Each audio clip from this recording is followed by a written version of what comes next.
नारायणं नमस्कृत्य नरं चैव नरोत्तमं देवीं सरस्वतीं व्यासं ततो जयमुदीरयेत्। अज्ञानतिमिरान्धस्य ज्ञानाञ्जनशलाकया चक्षुरुन्मीलितं येन तस्मै श्रीगुरवे नमः। बोलिए श्री वृंदावन बिहारी लाल की जय, श्री वृंदावन धाम की जय, युगल जोड़ी सरकार की जय, राधा रानी की जय, श्रीमद्भागवत महापुराण की जय, श्री व्यास जी महाराज की जय, श्री सुखदेव जी महाराज की जय, श्री परीक्षित जी महाराज की जय। जय जय श्री राधे श्याम। आइए हम सभी लोग इस भागवत मंदाकिनी में अवगाहन करने से पूर्व कुछ क्षण मन वाणी और अपने इस अंतःकरण को शुद्ध करने के लिए भगवान नाम संकीर्तन का आश्रय लेते हैं, क्योंकि इस कलयुग में यदि इस चित्त को शुद्ध करना है तो भगवान नाम से बढ़कर कोई और उत्तम साधन नहीं है। और स्वयं गोस्वामी श्री तुलसीदास जी ने भी लिखा है कि कलियुग केवल नाम आधारा, सुमेरे सुमेरे नर उतरहि पारा। इसलिए कलियुग में केवल नाम ही एक आधार है, जिसका स्मरण करने से, जिसका चिंतन करने से जीव इस भव सागर से मुक्त हो जाता है। और नाम से जब चित्त शुद्ध हो जाएगा तभी श्री ठाकुर जी हृदय में विराजमान होंगे, क्योंकि स्वयं भगवान कहते हैं कि निर्मल मन जन सो मोहि पावा, मोहि कपट छल छिद्र न भावा। तो भगवान ने स्वयं कहा है कि निर्मल मन जन सो मोहि पावा। निर्मल मन, हमारा जो मन है इसमें काम क्रोध मद लोभ मोह इन सभी का मल भरा हुआ है। तो चौपाई में स्पष्ट लिखा हुआ है कि भगवान को पाने के लिए क्या होना चाहिए? निर्मल मन। मन जो है एकदम निर्मल होना चाहिए। तो अब ये मल निर्मल कैसे होगा? तो उसके लिए भगवान का भगवत श्री नाम संकीर्तन से ही ये मन जो हमारा निर्मल हो सकता है। जैसे कोई बच्चा है और वो मिट्टी में खेल रहा है, अब उसका पिता जो है उसको लेना चाहता है, तो उसका पिता क्या कहेगा कि इसको इसकी माँ के पास ले जाओ, पहले इसको स्नान कराओ, मतलब साफ करके लाओ। और जब वो साफ होके आता है, वही बच्चा स्नान करके आता है, तो उसका पिता उसके जोर से एकदम उठा के गोदी से लगा लेता है, अपने हृदय से लगा लेता है। तो जब तक हमारे मन में ये छल कपट इत्यादि भरे हुए, तब तक भगवान की और हमारी दूरी है। जैसे ही हमारे मन से, हमारे हृदय से ये छल कपट इत्यादि दूर हो जाएंगे तो भगवान हमें उठाकर अपनी गोदी में विराजमान कर लेंगे।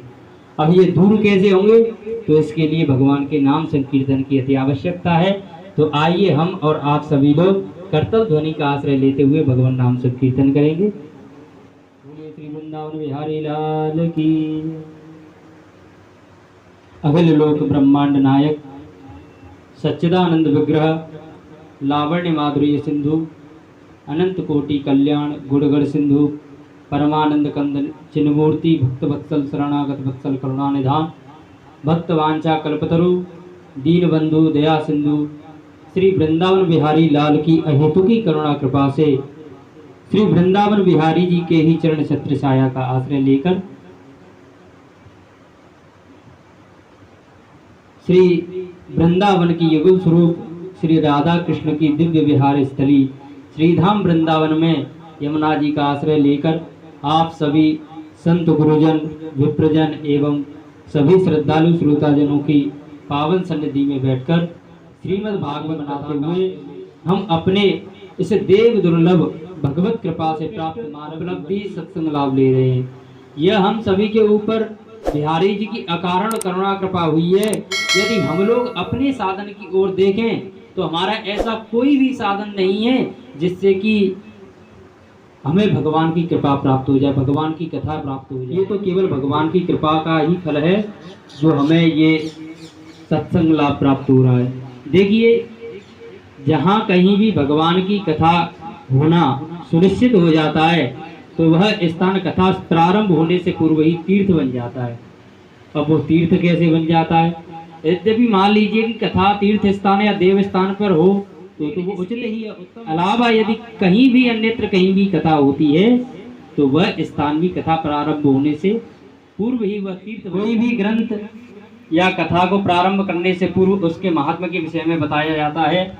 महात्मा कहती है महिमा को, क्योंकि जब तक हमें किसी की महिमा का ज्ञान नहीं होता तब तक उसके प्रति हमारी श्रद्धा नहीं होती है। मान लीजिए हम किसी कहीं भी सफर कर रहे हो और हमारे पास में बैठे हैं राष्ट्रपति जी, लेकिन हमें नहीं पता कि ये राष्ट्रपति जी हैं। ये तो हमारे पास हमारे लिए तो सब समान है, क्योंकि हमें पता ही नहीं कि राष्ट्रपति जी हैं। अब राष्ट्रपति जी के बगल में जो बैठा होता है वो उठ के आए और हमारे कान में चुपचाप से कह दे कि ये राष्ट्रपति जी है और राष्ट्रपति जी का क्या कार्य होता है वो सब वो हमें समझा दे, तो जिस व्यक्ति को हम सामान्य समझ रहे थे वो हमारे लिए विशेष हो जाएगा और हम उसका सम्मान करेंगे, सत्कार करेंगे। ठीक उसी प्रकार हमें ग्रंथ के द्वारा, ग्रंथ के महात्म्य के द्वारा ग्रंथ की महिमा बताई जाती है कि इसके श्रवण से हमें किस फल की प्राप्ति होगी और क्या लाभ होगा। तो श्रीमद् भागवत में भी दो महात्मा की चर्चा आई है। प्रथम है स्कंद प्राणात्मक और द्वितीय पद्म प्राणात्मक। जब किसी की प्रशंसा कोई दूसरा व्यक्ति सुनाता है ना तो लोग उसे बड़ी प्रसन्नता से सुनते हैं, और अगर कोई खुद ही अपनी प्रशंसा करने लग जाए तो लोग उसमें ज्यादा अमल नहीं करेंगे, लेकिन दूसरा व्यक्ति सुनाएगा तो उसमें जरूर वो बड़ी प्रसन्नता से प्रशंसा पूर्वक सुनेंगे। तो भागवत जी की कथा का भी जो है, भागवत जी की महिमा को भी 17 पुराणों में गाया गया है। यहाँ पर हम लोग जो परंपरागत हमारा चला आ रहा है पद्म पुराण के महात्म्य की चर्चा करेंगे। तो आइए हम सभी लोग भावपूर्वक श्रीमद् भागवत के महात्म्य में प्रवेश करते हैं। सच्चिदानंद रूपाय विश्वोत्पत्त्यादि हेतवे तापत्रय विनाशाय श्री कृष्णाय वयं नमः। यहाँ पर हम जिन भगवान की कथा सुनने जा रहे हैं उन भगवान के स्वरूप, कार्य और विषय में बताया गया है, व्यवहार के विषय में। प्राय करके कन्या के लिए, लड़का देखने के लिए आते हैं तो हम 3 चीजें देखते हैं। सबसे पहले देखते हैं कि लड़के का स्वरूप कैसा है, दिखने में लड़का कैसा दिखता है। फिर देखेंगे कि इस लड़के का कार्य क्या है, ये करता क्या है। ये दोनों चीज देखने के बाद में फिर उसकी छवि कैसी है समाज में, उसका व्यवहार कैसा है समाज में। ये 3 चीज हम देखते हैं। तो इसी प्रकार हम जो है अपनी बुद्धि रूपी पुत्री को भगवान के चरणों में समर्पित करने से पहले भगवान के स्वरूप, कार्य और व्यवहार के विषय में जानते हैं। भगवान का स्वरूप कैसा है? सच्चिदानंद रूपाय सत घन चित घन आनंद घन।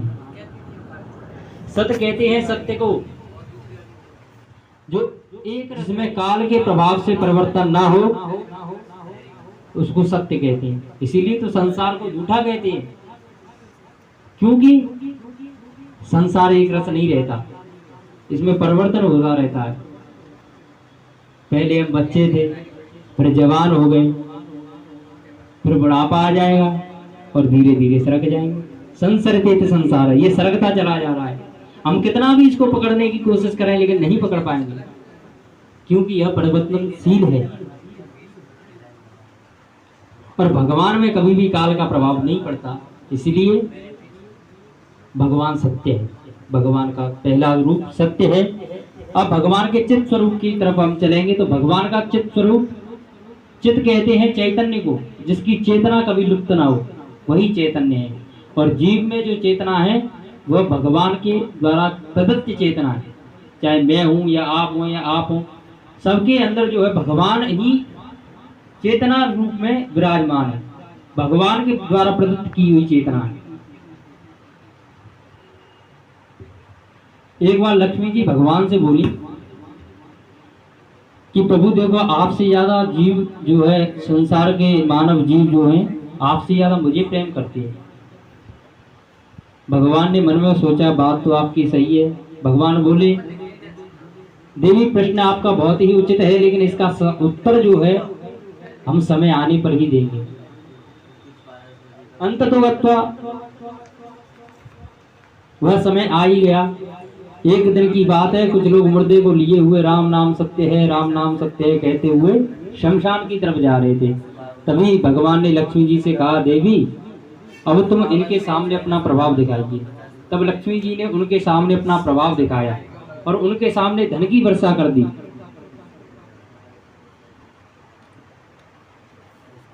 तो क्या हुआ कि सभी लोग राम नाम सत्य कहना भूल गए और सब धन को उठाने में लग गए। और देवी जी मुस्कुराते हुए आई और बोली, भगवान देख लो, आपसे ज्यादा सब हमें प्रेम कर रहे हैं, सब भूल गए आपका नाम, राम नाम सत्य, राम नाम सत्य, सब भूल गए। अब देखो धन को किस तरीके से उठा रहे हैं, सब आपसे ज्यादा मुझे प्रेम करती है।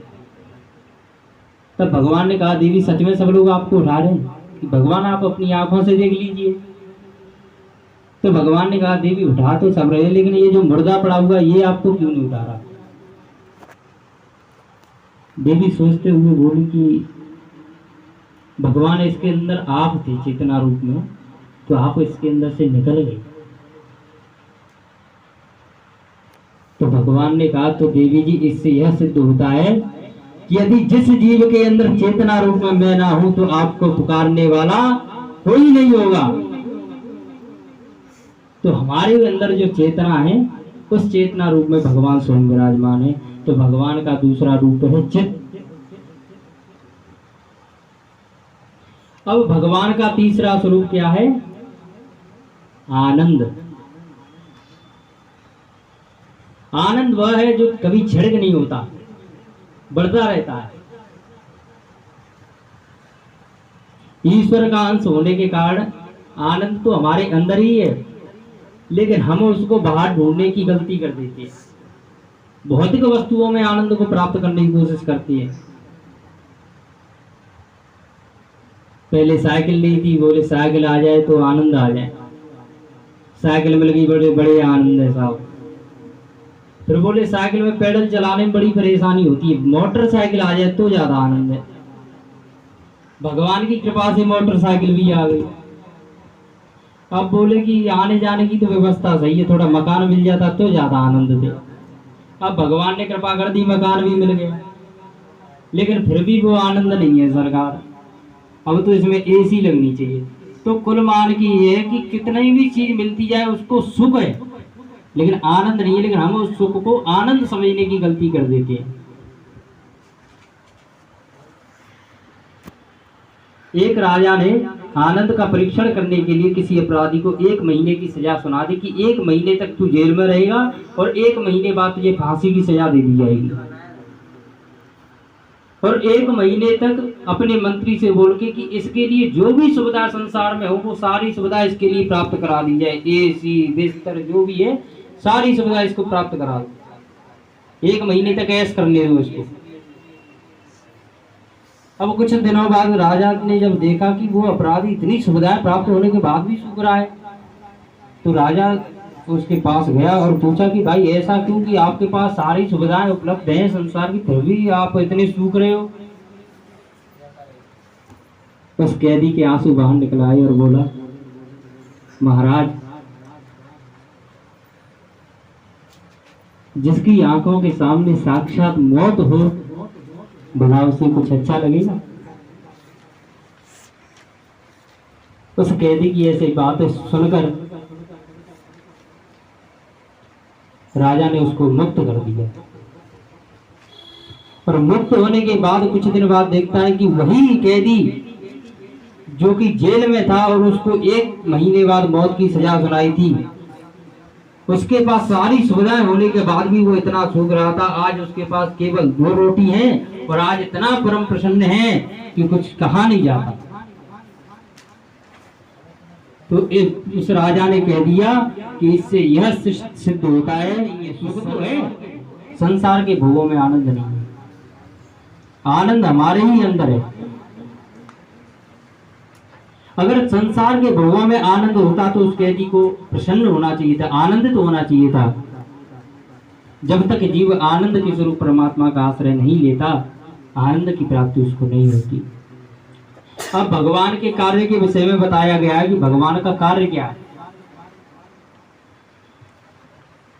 भगवान ब्रह्मा जी के रूप में विश्व को उत्पन्न करते हैं और विष्णु जी के रूप में सृष्टि का पालन करते हैं और शंकर जी के रूप में उसको अपने आप में ले कर लेते हैं। यह भगवान का कार्य है। अब इसके बाद में भगवान के स्वभाव के विषय में बताया गया है। भगवान का स्वभाव ऐसा है कि जो ईमानदारी से भगवान की शरण को ग्रहण करता है, इसके जीवन के सभी प्रकार के संताप जड़ से नष्ट हो जाती है। ताप कौन कौन से हैं कि दैहिक दैविक भौतिक तापा, राम राज्य का हुए नहीं व्यापा। 3 प्रकार के ताप बता गए महाराज, दैहिक दैविक और भौतिक। दैहिक ताप वह है जो कि हमें अपने शरीर से उत्पन्न होते हैं। अब उसमें चाहे बुखार मान लो, चाहे पेट दर्द मान लो, चाहे सर दर्द मान लो, ये जो देह से जितने भी रोग जो है उत्पन्न होते हैं वो दैहिक ताप है। एक होता है दैविक ताप, वो हमें देवताओं के द्वारा उत्पन्न होता है, देवताओं के द्वारा। जैसे कि भूकंप आ जाए, बाढ़ आ जाए, आंधी आ जाए, धरती फट जाए, ये सब दैविक ताप है। और एक है भौतिक ताप, वो हमें भौतिक वस्तुओं से प्राप्त होता है, करंट, एक्सीडेंट इत्यादि जो भी है। किंतु यदि इन तीनों से भी हमें विजय प्राप्त मिल सकती है, राम राज्य का हुआ नहीं व्यापार। जो भगवान का आश्रय लेते हैं तो भगवान का आश्रय लेने के बाद सभी संतापों से मुक्ति हो जाती है। ऐसे राधा रानी के सहित भगवान श्री कृष्ण को हम सब प्रणाम करते हैं। आगे श्रीमद् भागवत के प्रधान वक्ता श्री सुखदेव जी महाराज को हम प्रणाम करते हुए